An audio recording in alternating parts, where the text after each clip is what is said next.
The top stories tonight in Y News. Britain awakes for the first time in over 70 years without Queen Elizabeth II at her helm, as people around the country and the world mourn the monarch's death. Filipinos' quest for a law that would accord foundlings with rights and protection has reached a milestone with the signing of its implementing rules and regulations. The Philippine Health Department encourages Filipinos to continue wearing face masks in public transportation. Know why Queen Elizabeth II has passion for Corgis. Good evening, Philippines and the world. Today is Friday, September 9, 2022. Join us in the next hour as we deliver today's top stories around the Philippines and in other parts of the world. I am Hardy Delgado. We are also seen in 1,935 satellite monitoring centers nationwide and via live streaming worldwide through the UNTV News and Rescue social media channels. First in the news. The Philippines shouldn't fall behind in technological advancements, according to President Ferdinand Marcos Jr., as this is the only practical way to engage in business activities. Nel Maribohok explains why. President Ferdinand Marcos Jr. expressed his support to the banking and information and communications technology. President Marcos stated in a speech at the opening of the Union Bank Innovation Campus in San Pedro, Laguna, that the pandemic accelerated the use of technology and digitalization, which ultimately made them a viable way of doing business. The government can participate in the new digital world, according to President Marcos. He continued by saying that innovations will boost government economic activity and assist regular citizens, particularly in obtaining assistance from the administration. To sustain growth and promote new advances in this sector, it's my hope that you will explore the limitless possibilities and take advantage of the many bright ideas that our experts have, so that we can generate more jobs and secure our nation's economic revitalization. The president stressed that the Philippines should be on par with other nations in terms of technological advancements in the digital and modern era. To achieve these targets, we need to hone our competencies in areas such as software development, data analytics, artificial intelligence, and blockchain technology, amongst others. This is in line with our goals under the Philippine Skills Framework. Aiming to be important for the economic recovery, the chief executive has since pushed for digital transformation. Nel Maribuhok, UNTV News and Rescue. We serve the people, we give glory to God. During the House Committee on Appropriations budget briefing, lawmakers mentioned the Department of Information and Communications Technology's unutilized funds. The DICT also accepts the free Wi-Fi for all projects failure. Irene Cerudo reports why. The Department of Information and Communications Technology, or DICT, said the department needs a 50% increase in order to fully implement its projects and other programs. However, during the budget hearing of the House Committee on Appropriations, several lawmakers said the department had low spending this year. Solons also expressed dismay over the unsuccessful programs of the DICT, including the free Wi-Fi. DICT Secretary Ivan Enrile Uy admitted there were Wi-Fi connections that are not working because of unrenewed services. Most of the areas had terminated their services as of August 31, 2021. And there was no effort at all to renew those connectivity. So from January of 2022 up to today, wala pong connectivity in many of the free Wi-Fi areas.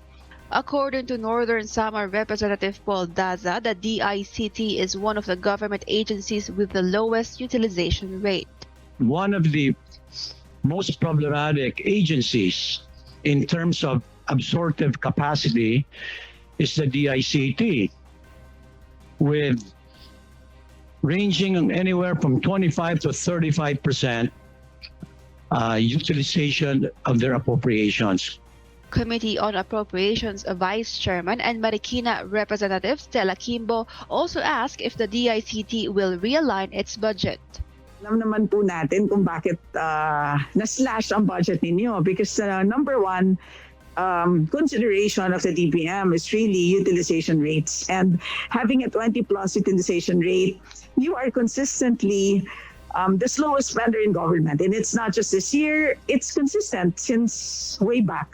Right? And so we appreciate your commitment to increase it to 50%.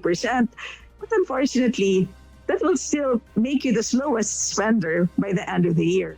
DICT Secretary Uy agrees with the lawmakers and assured the committee that the department will utilize their budget to improve connectivity in the country.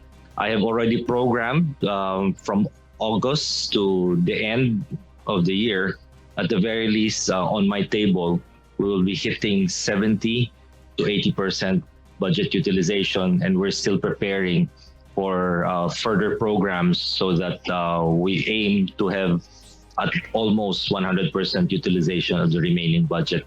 Aside from the allotted budget for the free Wi-Fi program of the DICT, the department also allocated budget for their national broadband plan, cyber security, and data privacy. Eileen Zerudo, UNTV News and Rescue. We serve the people. We give glory to God. Foundlings now have the right and protection they deserve after the Departments of Social Welfare and Development and other concerned agencies signed rules and regulations implementing Republic Act 11767, also known as the Foundling Recognition and Protection Act. Janice and Henter explains why.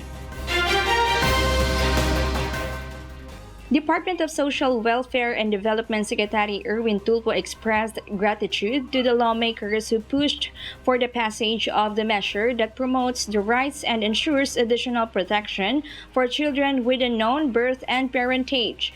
After the signing of the Implementing Rules and Regulations, or IRR, of the Foundling Recognition and Protection Act, foundlings in the Philippines or in Philippine embassies, consulates, or territories around the world will be assumed to be natural-born Filipino citizens.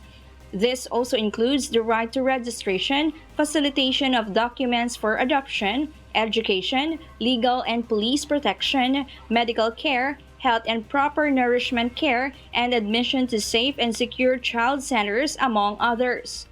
Itong batas na ito, doesn't matter anymore kung ano ang kulay ng bata, kahit na blonde hair, blue eyes yan. Pero pag dito siya natagpuan sa bayan natin at walang nag-claim, then automatic ho, magiging Pilipino. Pantay-pantay na po yung pinanganak sa ospital na may magulang versus sa mga baby na natagpuan sa lansangan, sa mga basurahan. Lahat po sila ay Pilipino, covered po ng batas na ito. Meanwhile, under the law, parents will be given immunity from lawsuit when they turn over an infant 30 days old or younger to a safe haven institution such as licensed child care or placing agencies, health care facilities, or DSWD residential care centers. The acts of parents should not be prejudicial to the welfare of the child. Maraming mga sanggol ang mas napapahamak kapag iniiwan lang sa basurahan o sa public restrooms o sa parking lots. Indeed, our country should be a safe haven for every Filipino child. The Philippine Statistics Authority recorded at least 6,580 foundling certificates as of December 2021, while there are 1,473 foundlings legally available for adoption from 2009 to October 2021, according to the DSWD. Meanwhile, Senator Grace Poe, a foundling herself and co-author of the measure, said she is grateful to be a part of the law that grants rights and protections at the moment of birth equivalent to those belonging to such class of citizens whose citizenship does not require perfection. Today, we foundlings are no longer invisible.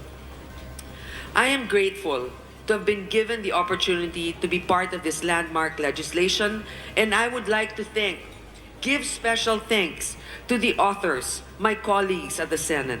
Former President Rodrigo Duterte signed the law promoting the rights of deserted or abandoned children with unknown parents and respecting their status as natural-born Filipino citizen on May 6, 2022.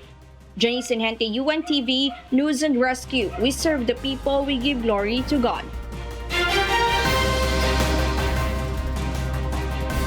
Japanese Prime Minister Fumio Kishida has received criticism for wanting a state funeral for the assassinated former leader Shinzo Abe. Ryuji Sasaki will tell us why live. Ryuji? Good evening, Kath. Public criticism and opposition towards the decision rose after the ties between the Liberal Democratic Party and the Unification Church surfaced after a party investigation. Ties between the two groups have not been explained properly, which is a reason why people are criticizing Japanese Prime Minister Fumio Kishida, who publicly accepted the criticism but still defended the move. A major revelation also surfaced after the party's investigation, which exposed that 179 out of the 379 politicians had communications with the Unification Church, with 17 receiving election help.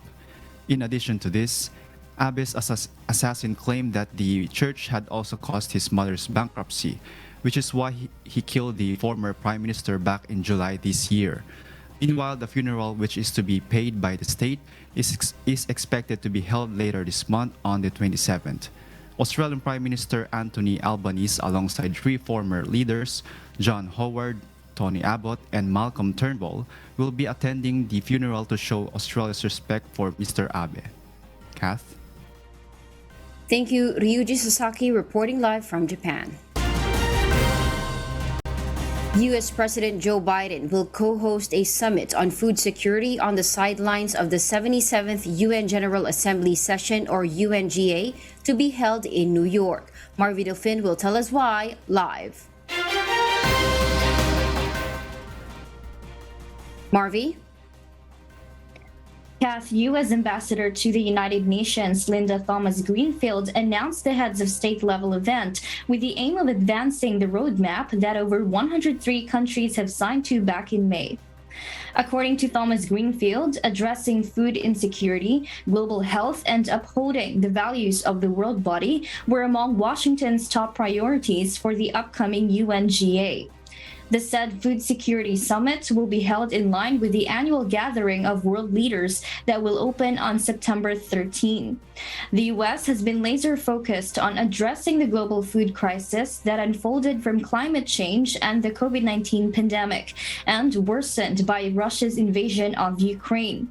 On top of this, Thomas-Greenfield said that the U.S. will reveal 6 commitments, which includes a pledge to push the expansion of the UN Security Council to incorporate more geographically diverse perspectives. More discussions on the reform of the Security Council is also expected, which needs the agreement of the 5 permanent veto-wielding council members: the US, France, Britain, China, and Russia. President Biden will then host the 7th Replenishment Conference for the Global Fund to tackle persistent threats like HIV, tuberculosis, and malaria, as well as pandemic preparation for the future. Kath? Thank you, Marvy Delfin, for that live report. We'll share more global stories with you later, but for now, back to you, Harleen. Thank you, Kath. Severe tropical storm Inday may reach typhoon category in the next 24 hours as it further intensifies, according to Pag-asa. Based on the 5 p.m. bulletin, Inday was spotted 720 kilometers east of Apari, Cagayan, with maximum sustained winds of 100 kilometers per hour and gustiness of up to 125 kilometers per hour. According to Pag-asa, Inday tracks northwestward over the Philippine Sea. Pag-asa also said Inday remains less likely to bring heavy rains in the country aside from rain showers. Inday is expected to exit the Philippine area of responsibility early Wednesday. The alleged overpricing of thousands of four-wheel tractors purchased last year was denied by the Philippine Center for Post-Harvest Development and Mechanization, or PhilMec. Ray Palayo will tell us why. 1,364 tractors valued at 1.7 billion pesos that are still unpaid by the previous administration. These are part of the Rice Competitiveness Enhancement Fund program, which intends to help farmers stay competitive in the face of imported rice influenced by the rice tariffication laws implementation. Junicio Alvindia, the current director of PhilMec, said that he found out that the amount approved by the budget department is only 1.2 million pesos per unit. The procured tractors, on the other hand, were almost 1.3 million pesos. Alvindia certified that they are not overpriced because there are additional specifications included, such as the hydraulic port, which could be used for other purpose other than tilling the soil. But the official noticed that this is not allowed. Ang nagkakaproblema lang po rito ngayon ay yung pagbabayad namin sa mga suppliers. Pero nung mag-assume po ako ng post as director of PhilMec last March of this year, I informed already the suppliers that the payment would have some delays because of some technical glitches committed by the previous Bids and Awards Committee. Alvindia stated that they had already submitted a request to the Budget Department for a payment adjustment. The Budget Department said they are still waiting for additional documents to begin the process. Meanwhile, PhilMec's former director Baldwin Hallorina said he is ready to face any investigation. Records will show na there is no overpricing or corruption as far as the procurement of agricultural machinery is concerned during my term as PhilMec Director. Yun ang pinagmamalaki ko po yan kasi una, kakandak tayo ng bidding. The Department of Agriculture confirms that the distribution of machinery to farmers as part of the modernization program will continue with a budget of 6 billion pesos this year. Ray Pelayo, UNTV News and Rescue. We serve the people, we give glory to God. The use of face masks in public transportation is still strongly encouraged by the Department of Health. However, the DOH also consents to allowing the voluntary use of face masks in some outdoor areas. Asher Kadapan Jr. explains why. Full protection against COVID-19 may be achieved by observing the use of face mask, physical distancing, adequate ventilation, vaccination, and regular sanitation. But as the policy for using face mask in certain outdoor areas is being lifted, the other 4 layers of protection should be in place to prevent infection of the disease. The Department of Health explains this as it recommends continuous use of face mask in public transportation. Pagdating sa public transport, kahit kayo po ay nakapila lang, kailangan nyong isuot ang mask.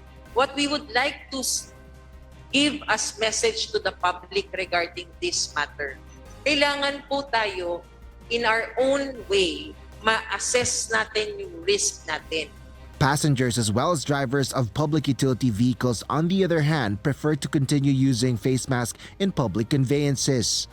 Sa ngayon po hindi pa po kasi po may mga cases pa po Marami pa pong cases na dumadagdag at meron pong nababawas. Pero po, para po sa akin, mas importante po na wag po tanggalin para po sa mga safety ng mga tao rin po na lumalabas. Para maiwas pa rin sa hawaan. Kahit na kasi wala ng COVID, pag may sakit ka, pag may face mask ka, protect pa rin yun sa individual. Mas maganda pa rin yung may face mask para pag uwi mo sa pamilya mo, wala kang dalang virus. Para lahat tayo, safety. Hindi pwede. Baka mamaya meron may dalang side kung saan lupalop galing yan Hindi mo na pabor dyan. Meanwhile, the Department of Tourism welcomes the recommendation to make masking optional when outdoors to help boost tourism recovery in the country. Asher Kadapan Jr., UNTV News and Rescue. We serve the people, we give glory to God.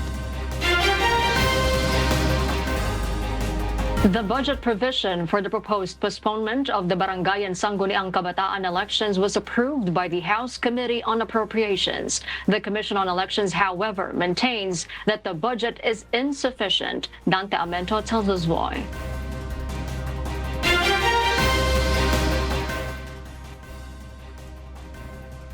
COMELEC Chairman George Erwin Garcia said that if the December 5, 2022 barangay and Sangguniang Kabataan elections are postponed, they will need additional fund of more than 9 or 10 billion pesos. The money will be used, among other things, to purchase more ballot boxes, indelible ink, and awards for poll workers. If it is postponed by May, 17 billion. If it is postponed by December, 18 billion. We have now presently still on our possession, on our hands, 7.5 billion. So it will be 17 billion less 7.5 billion. So kailangan pa po namin, Your Honors, ng 9.5 more or less billion. Kung sakali naman pong December of 2023, Your Honor, kakailanganin po namin ng 18 less 7.5, mga more or less po 10 to 11 billion. However, the Budget Department revealed that no appropriations for the specified amount are included in the proposed budget for the COMELEC for 2023. The budget for the fiscal year 2023 proposed by the COMELEC is just 5.2 billion pesos, which is less than the sum required if the elections are postponed. We did not provide any budget for 2023 for this SK and barangay elections, since it is with the assumption that the budget for this year is already sufficient to cover the requirement if the election will not be postponed. But if it will be postponed, also the DBM can no longer add or change. Hence, Albay 1st District Representative Edsel Lagman believes that this would jeopardize the BSKE. These barangay elections be postponed to 2023, either in May or December, would be imperial if there is no appropriate or adequate appropriation. Is that correct? Mr. Chair, Your Honors, no budget would mean no budget for the COMELEC to spend for the conduct of that electoral exercise. Meanwhile, one of the sponsors for the BSKE postponement bill, Congressman Elpidio Barsaga, discussed how the amount would be accepted through a supplementary appropriations. Considering that the elections will be held in December 2023, we can make the supplemental budget depending upon the sources available from the national government, where we can get the additional funding. If the elections are successful this year, the Commission will have a budget of 8.4 billion pesos, which is now available for use. Dante Amento, UNTV, News and Rescue. We serve the people. We give glory to God. Months after the 2022 elections, all the new officials of the Liberal Party have reunited to set the party's direction in the upcoming years. An executive of the party also disclosed one of the possible options on who will carry the opposition's banner in the 2028 national elections. This report will tell us why. The Liberal Party will prepare early for the upcoming 2025 midterm elections and 2028 national elections. A meeting was held yesterday attended by LP Chairperson and former Vice President Leni Robredo, LP President and former Senator Francis Pangilinan, former Senator Franklin Drilon, and other past and incumbent officials of the party. LP Vice President for Internal Affairs Teddy Bagilat says they talked about the short and long-term goals of the party. They also discussed how to move forward from the lessons of the 2022 elections. Hindi maagang pinaghandaan eh. Ganun lang naman kasimple. Nag-decide lang si Ma'am Leni October. So you only had a few months to prepare for the national elections, for the campaign, versus yung kabila na years ago pa nilang pinaghalaan. 6 years ago. Lesson learned eh. Mahalaga yung maaga ka magplano. I'm not saying na puro eleksyon na lang ang iniisip, pero kung meron ka nang nakikitang mga posibleng kakandidato by 2028, dapat sa ngayon pa lang, sinimulan mo na yung makinarya mo. Bagilat says they have yet to talk about their candidates for the upcoming elections, but he reveals Pangilinan might run for his Senate comeback in 2025. For 2028, he adds one of the names that is being considered as of the moment to lead the opposition is Senator Risa Hontiveros. Hontiveros is the only candidate from the Robredo ticket who won in the 2022 elections. I think kung meron man mga iniisip yung mga kasama o yung mga supporters ng nakarang eleksyon kung sinong pwede by 2028, si Riza Hontiveros yung isang naiisip. So, sorry to put her on the spot, pero ako, I think si Riza really has to start thinking about 2028 kasi graduate na siya by 2028. So, whether it's a higher position, whether it's vice or president. Hontiveros has yet to comment on the matter. Bagilat adds they will also look into expanding their alliances through coalitions.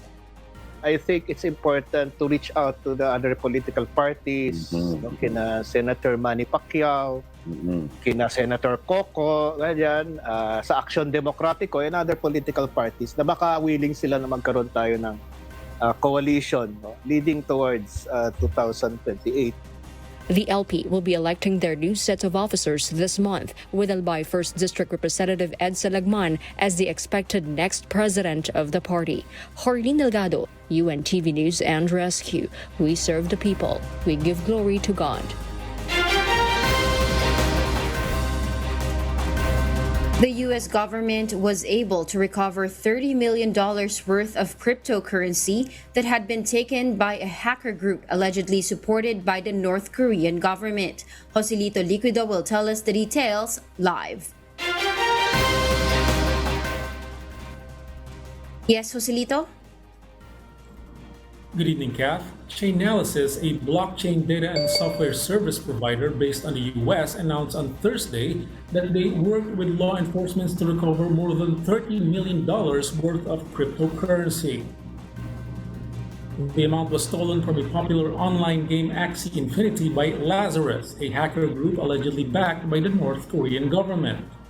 They also stated that the seized value only represents about 12% of the total cryptocurrency stolen from the rodent network since March, which was about $620 million.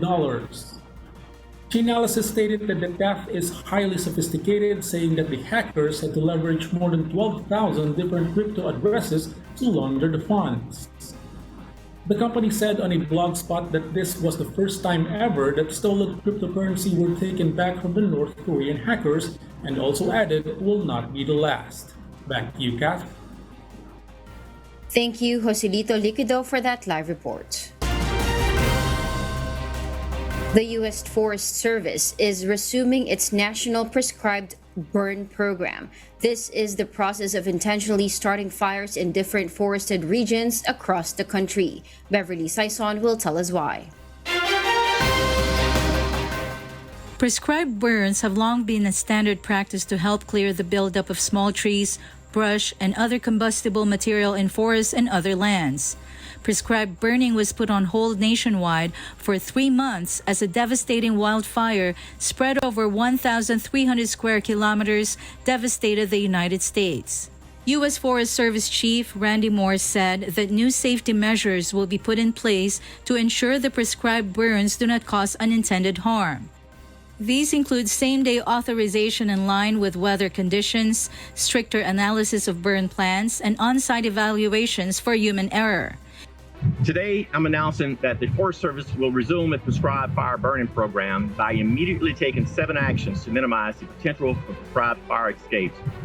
These actions will ensure prescribed fire plans are up to date with the most recent science, that key factors and conditions are closely evaluated the day of the prescribed burn, and that decision makers are engaged in real time to determine whether a prescribed burn should be implemented.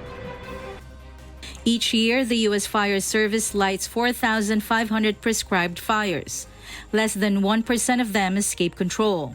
Critics say prescribed burns may no longer be necessary and may be potentially harmful due to ongoing climate changes. Beverly Saison, UNTV News and Rescue. We serve the people. We give glory to God.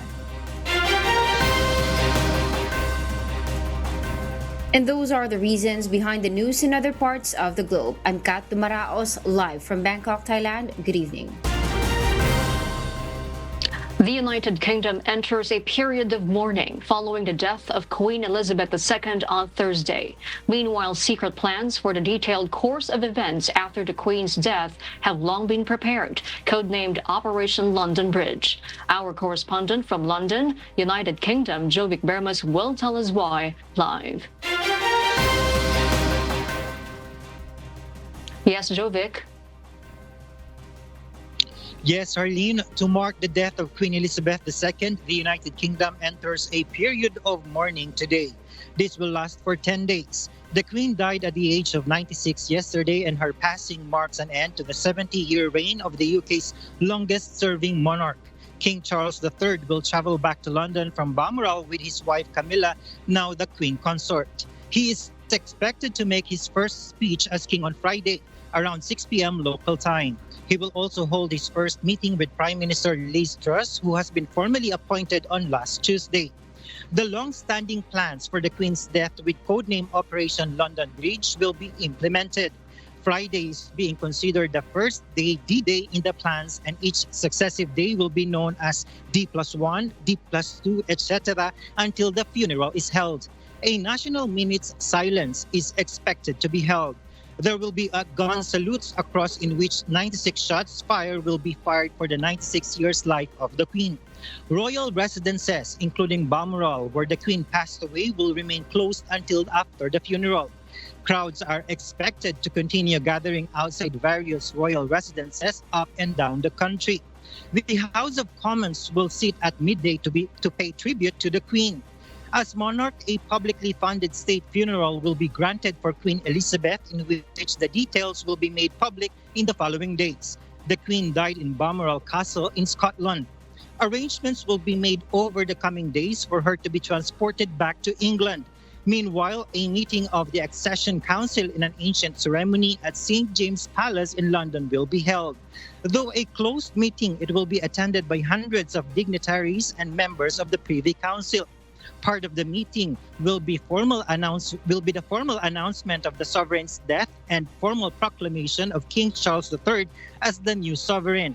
Queen Elizabeth will be laid to rest in the King George VI Memorial Chapel at Windsor Castle, side by side with her husband Prince Philip, who died in April 2021, and who will now be moved from the royal crypt to the family tomb. Meanwhile, Harleen, the Buckingham Palace just announced that Charles III is set to be officially proclaimed as king on Saturday morning. Harleen? Thank you, Jovic Bermas, reporting live from London, United Kingdom. The Duke and Duchess of Sussex paralleled the royal family's online domains in tribute to Queen Elizabeth II's death. Jane Robles will give us the details live. Yes, Jane. Paid tribute to Queen Elizabeth II, UK's longest-serving monarch, who passed away on September 8, 2022, 6:30 at 96 years old. The Duke and Duchess of Sussex turned their website front page black following the royal family, Kate and Prince William's online domains. The royal family's website announced an official statement of the Queen's death. The King and Queen's consort had remained at Balmoral and later returned to London. Prince Harry reportedly arrived at the Scottish estate at 7:52, nearly an hour and a half later after Her Majesty's passing was announced, where he joined a member of the royal family in mourning for the Queen. Headed to Balmoral that day, Harry was not joined by his wife Meghan, who remained in London and is expected to join Harry in Scotland at a later date. Their scheduled appearance in the Well Child Awards in London to give speech and honor the deeds of ill children had to be cancelled. Meanwhile, the couple's 3-year-old son Archie Harrison and 15-month-old Lilibet Diana are officially entitled to be called Prince and Princess now that their grandfather King Charles III ascended the throne as the Queen's heir and their father moved up in the line of succession. Back to you, Harleen. Thank you, Jane Robles, reporting live. President Ferdinand Marcos Jr. expresses sympathy and condolences for the death of Queen Elizabeth II. The president said in a statement that the world had lost a true figure of majesty and that she exemplified a true monarch's great dignity, commitment to duty, and devotion to all those in her realm. President Marcos also visited the British Embassy in the Philippines earlier today. UK Ambassador to the Philippines, Lord Bilfils, thanked President Marcos, First Lady Liza Marcos, Congressman Sandro Marcos, and House Speaker Martin Romualdez for being the first to sign the condolence book for the Majesty the Queen. Queen Elizabeth II already had fondness for corgis even as a child. In 1933, when the Queen was only 7 years old, she specifically requested for a Pembroke Welsh corgi after meeting her friend's pet. The puppy, named Dookie, became a member of the royal family and was the first of 30 corgis the monarch would own during the Queen's lifetime. Royal family insiders have told the media that she enjoyed the corgi's energy and spirit. In the 70s, she created her own hybrid breed with her sister Princess Margaret, calling it a Dorgie, which is a cross between a dachshund and a corgi. At present times, corgis was already associated with the British monarch, specifically with the Queen herself. Our kasambahay, as the world faces these trying times amid the pandemic caused by coronavirus, we are inviting everyone to join the global prayer for humanity. Good day.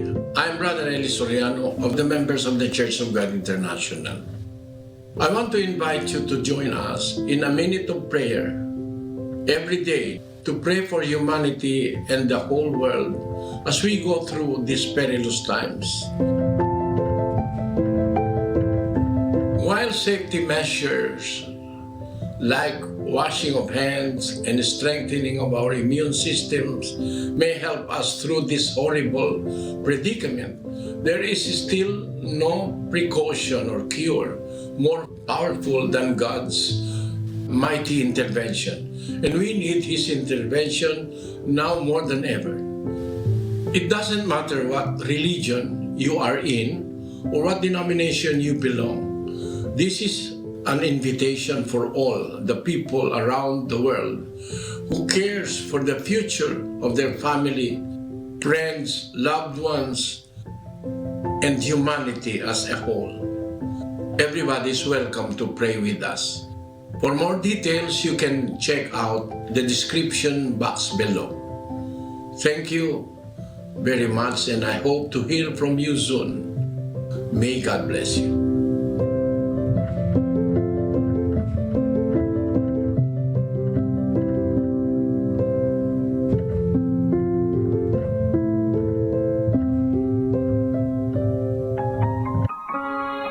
Before we close, we will leave you with a word, giving glory to God.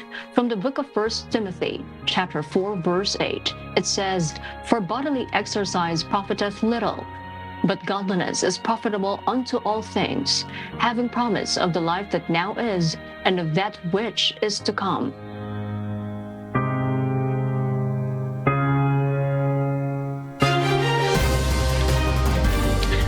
Are the reasons behind the news September 9, 2022. Reasons we deliver to you as they unfold. I am Harleen Delgado.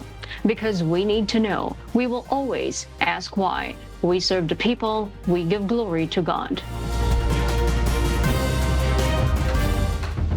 In the old days, the monarch led his soldiers on the battlefield, and his leadership at all times was close and personal. Today, things are very different. I cannot lead you into battle. I do not give you laws or administer justice. But I can do something else. I can give you my heart and my devotion to these old islands and to all the peoples of our brotherhood of nations. I believe in our qualities and in our strength. I believe that together we can set an example to the world which will encourage upright people everywhere.